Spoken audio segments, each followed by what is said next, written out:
natural succession of the species is the way that life moves in space and time on this planet. Okay, does it make sense to you? Yes. Really, talk to me. If it's too confused, you talk to me because it might be confusing. Good? Good. And that's it. Life, it constitutes only one great macroorganism. I just talked about this. And all species are connected and interconnected. So doing a monocrop is just absolutely stupid. It's going against the laws of the macroorganism. And that's what I said. The natural succession of species corresponds to the regeneration of cells in our body. You know, at the end, we are just intestine bacteria of the macroorganism. Okay?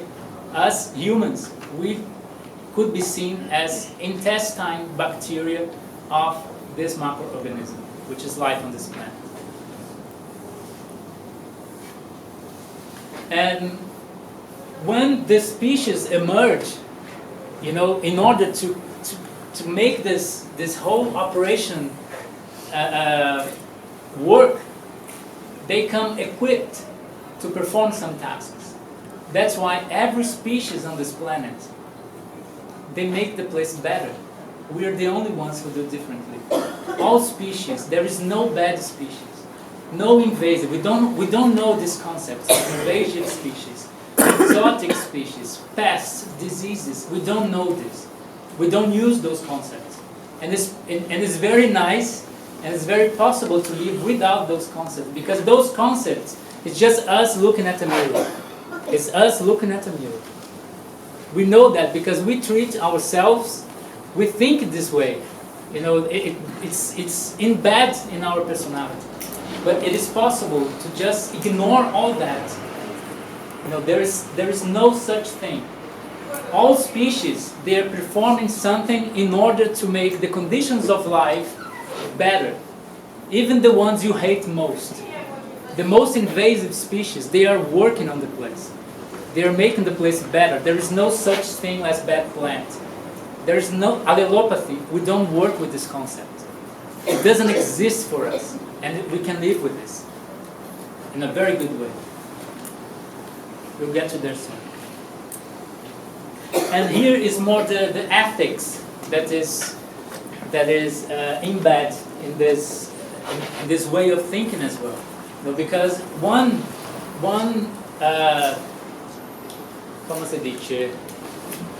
part is how things are. You know, I described very briefly here. You know, the way the planet behaves, life on this planet behaves in order to maintain its life conditions. You know, and this is something that are given. Well, it's not up to us to decide. But there is the ethics. You know, the deliberation part. That what can we do with that information? How do we behave? You know, this is where it comes the relationship. This sometimes is very misunderstood by Ernest and some groups, especially the alternative, esoteric groups. They try to believe it's more in a religious way, that we must love everybody. It's not this, but every, all relationships between species, we say inter is specific and intra is specific, which is between the species and between other species, are just based on cooperation and unconditional love. Okay? We have our perception for this, but unconditional love is not, in Latin, maybe here in Italy, we have this as well. It's more related to our, to the moms, the l'amore da mamma, that does everything to his child, regardless the all problems and relationship issues. No, it's not like this. When we say this unconditional love, is that you know the right thing to do, and sometimes do the right thing is difficult. Doing what is good and what is right is a human tragedy. It's difficult to do. It's difficult to take this decision. Now, everything that we do now that is come to this sustainability is just like this. We just want to feel good about ourselves. But we are just blind. We're just looking at ourselves. We don't even have ways to measure if the environment is improving or not. Because we are so detached. We are in a, just like in an information world, words, Facebook words. We don't see the real impact of it. Maybe we add the example with the papaya that last time was making this principle of unconditional love and cooperation clearer to what that means in terms of planting. It means that when we plant everything together, which for many people already looks very weird because sometimes we have 22 tree species that we plant in one spot. We're like, how is this going to work? You only have a limited resources that cannot function. But it actually is the way nature does it all the time. If you're in a forest, the whole forest floor is full of genetics, is full of seeding material. And it's just waiting there until it has the right conditions to grow. They found seeds in China that were 2,500 years old, and they started sprouting again. So all this genetic material is already there. And when the things grow together, as you have seen before with the eggplant, with the melanzane, it already hosts the forest underneath. Before were other plants there. And they all grow together. And we have, for example, when we have the papaya is all up, it produces the fruit, but the other plants that are later in succession are already pushing. They're already coming up. They're already there to take the place. So if the papaya would be egocentric, you would say, no, you guys stay down here. I have my fruits here, I want to stay in this place. But unconditional love and cooperation means that this papaya, let's assume it has a consciousness, now says, okay, I realize it's time for the other species to come up and have space now. And my unconditional love and cooperation is towards the whole macroorganism, because I have fulfilled my function, I already have seeded. It's my time to recede out of the system, to leave the system. That's how the plant shows the unconditional love towards the whole macroorganism. It takes itself out, so it fulfills the function of dying in order that the rest of the macroorganism can grow and fulfill its function as a whole, as a cell in our body that decides to die in order for the whole body to prosper. And then death is also just an illusion in this sense. We say, because we tend to believe that it's competition. There is no competition. This is something we don't work with this concept, competition. It doesn't exist, competition for us.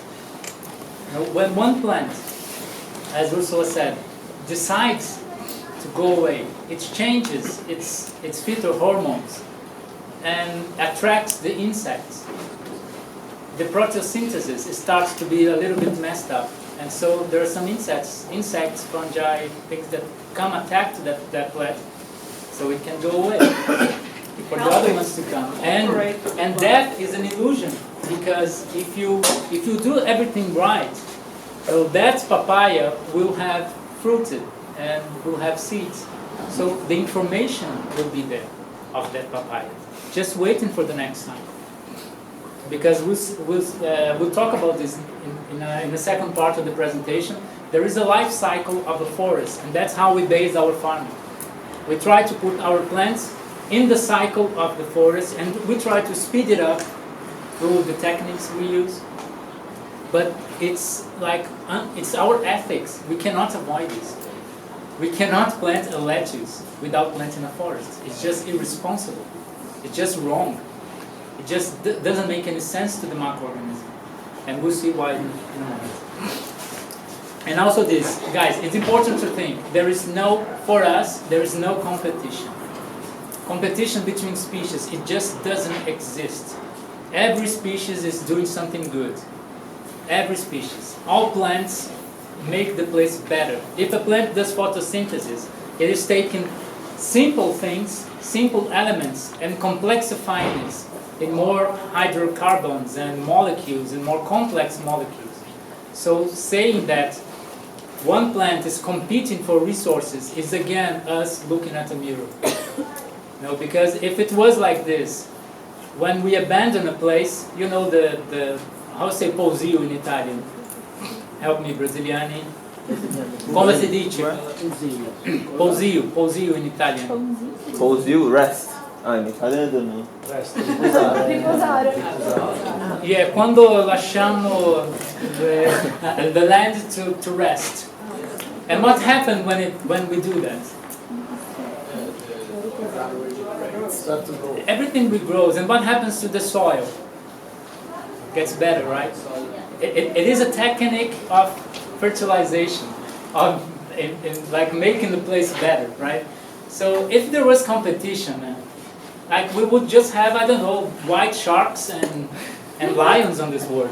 There wouldn't be. What happens is the opposite. Now, when we leave a place abandoned, if like in conditions like this, when we come back after 50 years, there will be more and more life. And through each step of the succession, the place will get better, will improve. So be careful with those concepts of invasive competition. It's just like the ecology, it was just a misunderstanding. Darwin was a fantastic observer, fantastic. But he's a son of the capitalism. He was in 1880 something. It's the highest peak of moment of the capitalism ideology, the capitalism values. We couldn't ask him to think otherwise. But the problem was not Darwin, which was a great observer. The problem was the Darwinism that came after and insisted in that. And up to now, we see Pickett, we see Odum, we see many brilliant authors still insisting in this just misunderstanding, in this interpretation that leads us to nowhere and has no scientific ground either. Because we are now studying that, this plant is good with this one. They are companion plants. Every plant is companion to everyone. If you want a good place, plant everything together as dense as possible. Because trees and roots of trees, and in a very thin layer, which is the rhizosphere, is where all the microorganisms are, is where the bacteria are.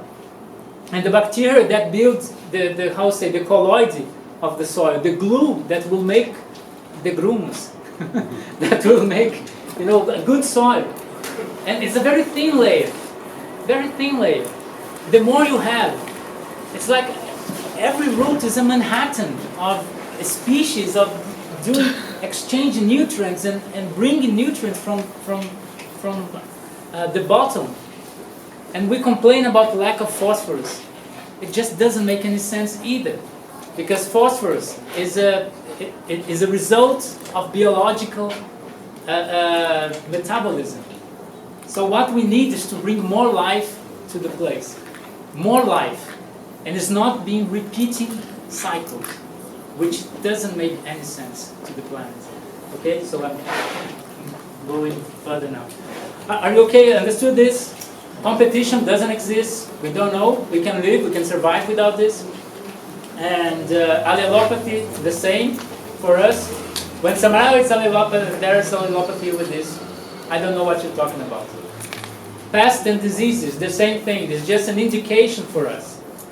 I mean, every time when something is wrong, you're being attacked by leaf-cutter ants or any fungi or anything, we always look at ourselves. What did I do wrong? We never go and chase that species to kill it. Because if it's doing it, it's just because our plants are not healthy enough. Because when a plant is doing a good proteosynthesis, it doesn't have any amino acids, sugars, that is broken into pieces in the sap, then the insects come. But when the proteosynthesis is nice, the Brix is high, they don't come. I mean, they are there, they are working there, but it's not food for them. But an unhealthy vegetable, fruits and food, plant, is food for insects. And now, as Ernest jokes, that we are fighting with insects for food. Because that food we eat is food for insects, it's not for us. Even organic, biodynamic. Sorry to say that. I love all the philosophy behind it, but it works somehow, but it's still not healthy food. It's still not healthy food, and there are tests showing that. I love everything. I started with permaculture. Started with all this. I should have said this. We're not here to create any kind of disagreement with other way of thinking. But for us, we see it when we have a stratified forest that going through the succession of species. The environment is just healthy. And the plants just grow happily. There's no attacks, no pests. We have papayas and we have green peppers. We have tomatoes that are the champions of care. We just leave them, and they are tasteful, no insects, very nice. And when there is, because sometimes we look what we did wrong. We don't look at the plant, we look at the ecosystem. What happened wrong? Okay, this is just like an ethics mindset that Ernst likes to use. It's based on Immanuel Kant, that you probably know. He uses a lot this the categorical como se dice, imperative. That everything that you do, that your action should be, well, in English it's difficult to say, should be elevated by universal principles. And then you have your efforts. I'm not going into details here. And Ernst always says that it's not a new thing to say that the laws of the microorganism are given. It's not up to us, even gods of the Olympus, to make our own laws. It was written by Aesopus in a book that Plato wrote 700 years before Christ. And we see those messages also in the Bible, in the Tao, in many places. Like in many moments of difficulties in civilizations, because this is messages, how we say parabola? Parabola. It's not just a science fiction or just entertainment. They're messages. They're messages in a way. Bible is the same. We just misunderstood everything. They're just messages, guidelines, to see the values we need to cherish. And this was what Aesopus wrote, through Plato, 700 years before Christ. The laws are given, and he uses the myth of Chrono to convey this idea. Is when men decided just to do whatever they want, because Chrono created man and put man here and said, "Be happy, man. Look, here you have a wonderful place. Just go yourself. Be happy." But the laws are given. Don't try to make your own laws. The laws are given. And then man, because men are, we are we say the cherry of creation. We decided to make our own laws. And then as a punishment, Kronos decided to divide man, to fragment man, and saying, okay, and then you will look for your other half for the rest of your life, as a kind of punishment. That's us today. We're just lost on this planet, alone on this planet as species. Alone. Absolutely alone. Disconnected with life on this planet. Absolutely disconnected. We have no idea how it works. We don't know how to even be happy with this again. We go to a forest because they say it's nice to go and smell the forest, but we don't even know what to see and how to perceive things. We're just blind, illiterate for this. And this is also a good thing that we normally say. Before we start farming, it was more nature to us. It was more in a maternal giving way. Come si dice in italiano? Una società maternale? Matriarcale. Matriarcale, come in portoghese? Una società matriarcale che you receive just by existing. Do you understand this concept? You just exist on this place and everything is given to you. You follow by the rules and everything is just given to you. And when we decided to do farming, we changed it to a patriarchale. So now, everything we need, it will come at the expense of the sweat on our face. This is in the Bible. We have to, como se dice, ganhar, to get the bread Guadagnarsi il pane. with the sweat of your face. Col sudore. You know that, right? So that's us. We're struggling to survive in this society we created. And then this is the most important thing that is happening to us. That when we don't act according to the laws of the macroorganism that is given to us, that we should be playing by the rule, we emit disharmonious messages to this macroorganism. It's like even a cancer, which promotes some changes in the macroorganism that will create unsuitable environment for our existence, of the existence of the species that is acting in disharmony with the macroorganism.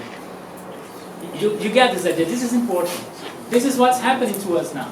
This is why we get so many genetic deficiencies, and that's why why we are just reproducing like crazy. It just shows how as a species we are. Como se dice? We are in. I forgot even in Portuguese. Agony. We are in agony as species. They're starting to reproduce, and as we have no predators, we're just doing this. But the planet is changing in order to send us away. And again, it's so pretentious to think that we have to save the planet. The planet has been through much worse than us. The things, hurricanes and the poles that are inverted, so like meteoro, como se dice, many things. And we think that just a species like us, we would do any harm to this place. I mean, we are saying goodbye. We are changing the conditions for our existence. Of course, I cry when I see the rhino, the last one that was extinct 2 weeks ago. It's sad. No, but this is what the planet does. It is adapting to our treatment. And we are not damaging the planet. We are damaging our existence as species. If we don't adapt to this new condition that started 10,000 years ago, we will just die. We'll just die because we depend on this to survive. And if we stop to think that as Homo sapiens, we started 200,000 years ago, just as Homo sapiens sapiens 35 to 40,000 years ago, we've been farming less than 5% of the time that our species is here on this planet. And we just destroyed everything during this time. Everything. And just to emphasize this, let's take ourselves out of this position of being the most intelligent ones. And let's just, first of all, be humble enough to understand that we are part of an intelligent system. This is a very powerful message that we need to internalize it. Every species is working and doing good, not us. So we are not dominant. We are not bosses of anything. It's just stupid. It's pretentious. We have to drop this idea because we do this with other people and we do this with other species. It's just stupid and pretentious. Okay, now I will talk a little bit about Sintropy before we stop for a break. And this is Sintropy is a complex concept. I don't expect you to understand everything. We could just stay here for 2 days talking about Sintropy. And this is, although Sintropic farming got this name 3 to 4 years ago, Ernest worked with this concept for long before. He wrote a small book in 1995, and he said this: life does not work under the principles of Newton's physics, from complex to simple entropy. The principles life is based goes from simple to complex in Sintropica. Okay? Okay, now we go this. Okay, are you all? Because now I learn. Are you all? Because now it's counterintuitive what you're gonna say. Are you familiar with the concept of entropy? No, a little bit. Okay, entropy was a concept launched during the 18th century, especially when we were during the Industrial Revolution, that we were with the steam engines. So we needed to understand how heat worked, and that created a whole new field in physics, which is thermodynamics. And then we have the second law of thermodynamics, that stands for the spontaneous transformation processes in nature. Okay, I'm going to say this again. Entropy stands for the spontaneous transformation processes in nature. To us now, it's more clear, but in that time, it was for science a mind-blowing idea, because we had come from the Newton's idea, from Copernicus, Galileo, where time, everything could be reversed. Like every equation could have like positive and negative results. And so a movement could be fast forward or going in reverse. But the reverse, they just didn't care, because we know that time just moves forward. Okay, this is a little bit more complicated. I'll try to summarize. What this guy, what thermodynamics came up with is that there is no turning back. Every transformation has an arrow of time. It cannot be turned back.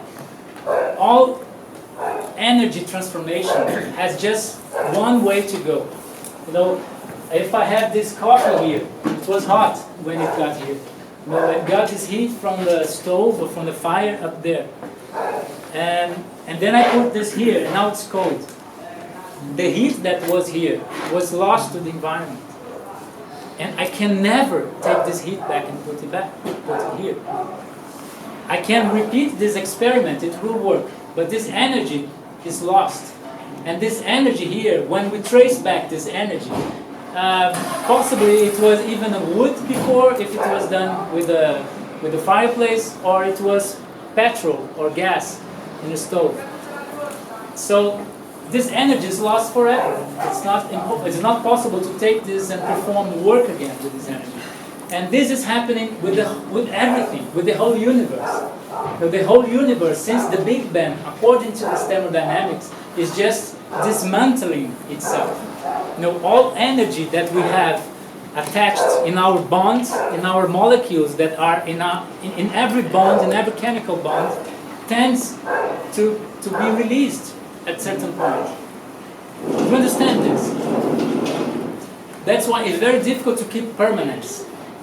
We try to build houses that last forever. We like diamonds because they last forever. Because nothing lasts forever. This table, we just lay here, give it time. It will start to rust, and in a moment it will just disappear. The energy that is holding this table together, that is in the bonds of the lignin, of the carbons here, will be lost eventually.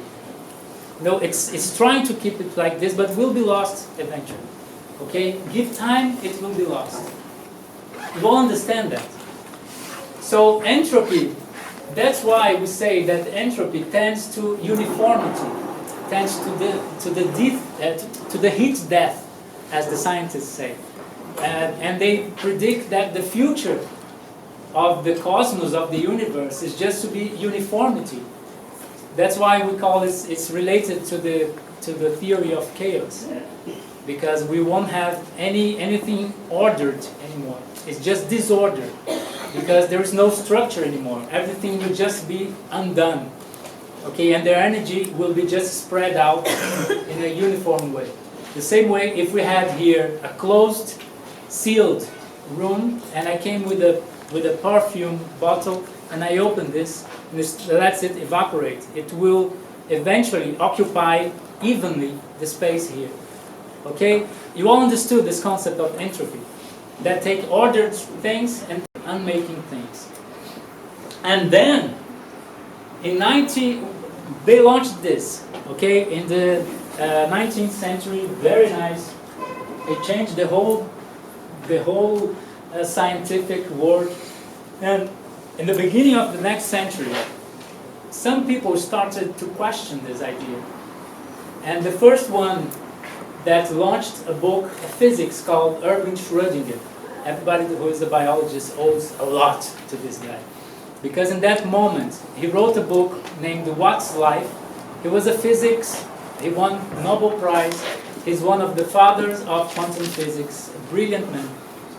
And he wrote this book called What is Life? And in a moment when biology, chemistry, they were all second-class science, you know, because physics was the science of that time. The rest was just like, oh, this guy who studies biology was not important. And what he did with this book, he put all the attention, he bring attention to the biological side. And what he did in this book was to question that, yes, entropy exists, but there is a group of things that seems to disrespect this law. And this group is life. Life does differently. Life is not dismantling. Quite the opposite. I got goosebumps when I talk about this. It's just quite the opposite. Apparently, life takes these residues of entropy and builds up complexity. While entropy tends to uniformity, disorder, homogeneous states, life just takes whatever is simple and starts to build up more complex, complex bonds, and then complex molecules, structures. It differentiates, it creates diversity. And if you think of, if a life on this planet would be como se dice, linha de montagem, an assembly, como se dice? But in Italiano. Catena di montaggio. Tutto imparare italiano. Catena di montaggio. If life was a catena di montagem, we take like atoms, elements, and we go with petrol at the end. Oil. Very complex stuff. Very complex. That's why we love it, because there's so much energy in a drop of gasoline, for example. When we burn it, it expands 2,000 times. So it's a lot of energy in that bonds. So life does in a completely different way from the entropic side. So you all got this idea that life is not entropy. Life goes to the other side. And Schrödinger called this negative entropy. He said that life feeds on negative entropy. Life organizes itself at the expense of the chaotic world outside life. It means that life takes the elements and makes it more complex for itself. Okay? And this idea was not only done or studied by Schrödinger, but many other scientists that appeared afterward. They had similar approaches and they tried to evolve in this. And if we have time, I explain why it was discredited in that time and now it's coming more stronger. Okay? But according to Ernst, and not only Ernst, but also Luigi Fontappier, who were a mathematician who lived in the beginning of last century, is that when we talk about entropy and Big Bang, for example, and everything is expanding, we are just studying one half of the story. Just one half of the story. But there is another half of the story that is complexifying things. That's why we still don't know what a black hole is. We don't know where we are going. This is very interesting. Probably you all know that our galaxy, our sun, is traveling in a very high speed. We are not stopped here and the sun is just like laying down. It's traveling, I don't remember how many thousands kilometers per hour. It's just going somewhere. We don't know where it is. 30 km por segundo a gente está andando agora. A Terra se movimenta 30 km por segundo. 80 kilometers per second. Just the Earth. É, a gente está voando no espaço 30 km por segundo. Okay. And imagine, but the sun is even faster, Sim. going somewhere. And the science doesn't know where it is. They just say, oh, it is a great attractor. We've been attracted somewhere. We don't know where it is. So there are many things in the universe that just, we don't know. We don't know. And apparently, and the way now I started to believe as well, is it's like a respiratory cycles. You know, we have these assembly moments and we have assembly moments. We have divergent periods and we have convergent periods. It's just like, and it happens simultaneously. So while entropy takes a role, Sintropy will take another role of complexifying things. You understand this? Seriously, guys. Now it's time. If it's Greek to you, you need to tell me. Are you all following this? You all understand that life is different from entropy, and that's why we call syntropic farming. It's because we try to mimic what life does to make places, to make what is simple and build complexity over time. And in a continuous work, building complexity. So we believe that since it happens naturally, it is the strategy of the planet to be syntropic. Whereas there are other strategies in this universe to be entropic, even here. No, there are some that are syntropic. They try to converge this energy and builds up something. We just we didn't get there yet. Quantum physics is trying to explain this because photosynthesis is the key for life on this planet. And although we know how to describe everything that happens in all the steps that happens in a photosynthetic dynamics, there's still things that we can't explain. Energetically, the energy balance of the photosynthesis remains a mystery, and it's the greatest questions of quantum biology. Because it can only be explained by entanglement or tunneling from the quantum physics. Because they don't know how it takes energy, and then after a while we have more energy. When the excitrons, when the neutrons, you have the excitrons and then they travel, the photon hits the electrons and then they travel to the reaction chamber. I mean, this way that they goes from the excitrons to the reaction chamber, just science can't explain how it happens. And it is a complexifying process. We just don't know how it happens, but it is. It takes what is simple and builds up complexity. And this is the key that we still can't open. We still don't know how it works. But we know its results. We can see it working and try to do things according to these laws that are given to us. Okay? Here, just to emphasize a little bit, this is entropy. You know that we have a uniformity that goes on. Sintropy would be the opposite. Would just build forms, complexity, differentiation, information. Here I have some complementary ideas for entropy and syntropy. Just keep in mind that it's not that entropy is bad and syntropy is good. It would be the same that we said like exhale is good, is bad, and inhale is good. It doesn't make any sense. They're just complementary forces. Okay? Entropy diverges, just like us breathing out. We are diverging energy. And syntropy converges. Entropy disorganizes things, while syntropy organizes. Entropy, moving towards heat death, as I said, creates a periodic solid. Okay, just 1 minute to explain this. It was this concept was in Schrödinger's book, What is Life?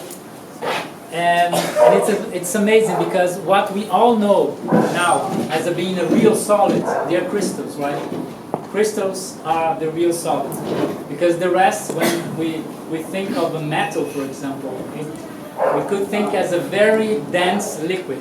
If you give it time, it will also start to crumble a little bit. And Schrödinger was obsessed and very curious and amazed by the potential of a gene. Because a gene is permanent for millions of years or even more.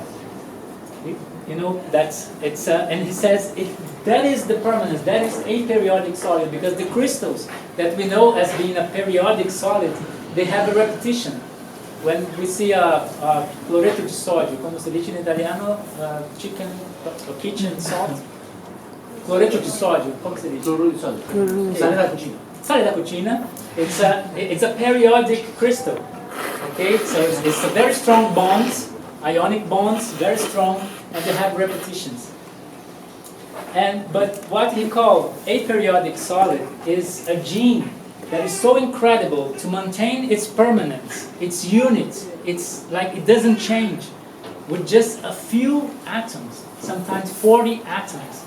It holds so much information, and makes it permanent forever. For him, it's like it was a mind-blowing. That's why he called this aperiodic solid, because it was able to be more permanent than what we know as being permanence. Okay, then entropy, tendency towards homogeneity, and syntropy, tendency towards diversity. Entropy, chaos. Syntropy, order, structure, differentiation. Centrifugal forces that leads to entropy, you know, that's diverging forces. While in syntropy, there's the vortex. The vortex is in everything. You know Fibonacci sequence, everything has vortexes. Vortexes are the natural shape of nature that condense energy. It's a movement to make things more condensed. It's in everything. And convex and concave as well. We never do things like this because it dissipates energy. And that's why Sintropic farming, we don't do composts either. What you do in a compost pile like this, it creates heat. We do our beds like this, concave, because it attracts energy. Everything we do in situ. We don't do composting in a place to bring it. We want to restore the natural forces of the place because the place has a goal. The place has something to do, and we try to help it fulfill it, to perform its role, its task towards the whole planet, in order to create and to make better conditions of life for us all. Not only for human beings, us selfish, bastard, stupid species, but for everyone involved. Okay? And this is just a nice illustration that it is from Calvin Coates' book based on Victor Schauberg's work. He also thought about syntropy, but he gave another name, ectropy, which is we have a natural capital. It's 100% of what we have now. Our modern man way of seeing things, we take this capital and we start to deplete it a little bit. It's very inefficient. That's why when we go to a place, after a while, there's nothing. I'm not talking about money here. Okay, I'm talking about the capital that is interesting to us all. In 2 minutes, I'll finish. It's we don't eat Ferraris. We don't drink gold. We don't eat grass. We don't eat what grows naturally here, either. In order to grow food in a place like this that is degraded, that is polluted, we need to put inputs. So naturally, where we are, we could not survive all over the globe if it wasn't for our destructive technology that has it can't be forever. you know, because it's not based on non-renewable resources. We have no future. Of course we have no future. And this is what we are doing. We are very efficiently destroying the environment in an efficient way. And nature does the opposite. It's always building up, building up, building up. We abandon this place and we take ourselves out and our domesticated animals, and this place will build up. Because this is what nature does. This is what Sintropy does. It's inherent. We cannot avoid it. So there is a force that is stronger than us.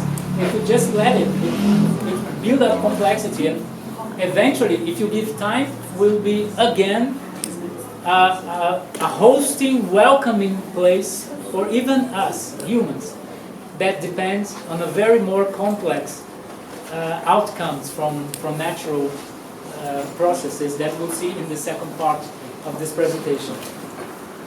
Okay, so this is how we finish this first part. It has now not much to do with farming, as you see. And we'll try, in the second part, we will relate how do we take all these concepts we talked about now, and how we use this in our daily activities as farmers. Okay, but you got the idea of this. Are you all okay? You promise me.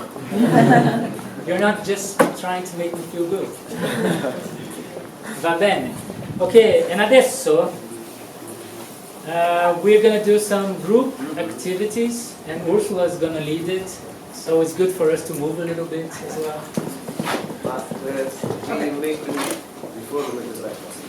Okay, I have good news. Group activity number 1 is move a bit, get a coffee, eat a little bit, digest a little bit, and during the break I would invite you for a break of 20 minutes. And during the break, form little groups and try to discuss amongst each other what are your key learnings so far, because this is a new way of seeing the world, and what are your 3 main questions that are still lingering in the air where you say, I didn't get that. So we have an idea on how we can help you understand. We have some paper here, there is some pencils. Just grab a little bit, go have a good coffee, and come back in 20 minutes.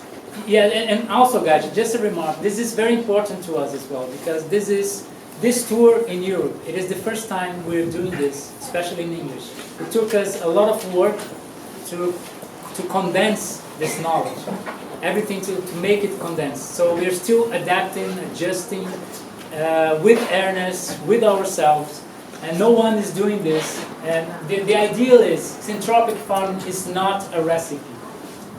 So people come here, okay, what is the design? There is no such thing.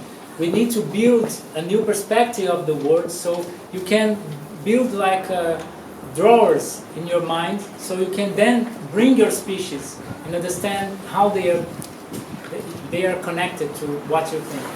But this framework is very important. So that's why we are doing this, and this group activity is very nice for us as well. Give your feedback. Every time we ask, we're going to do this one now, and later we're going to do another one. And if there is problems, doubts, write it down so we can improve next time.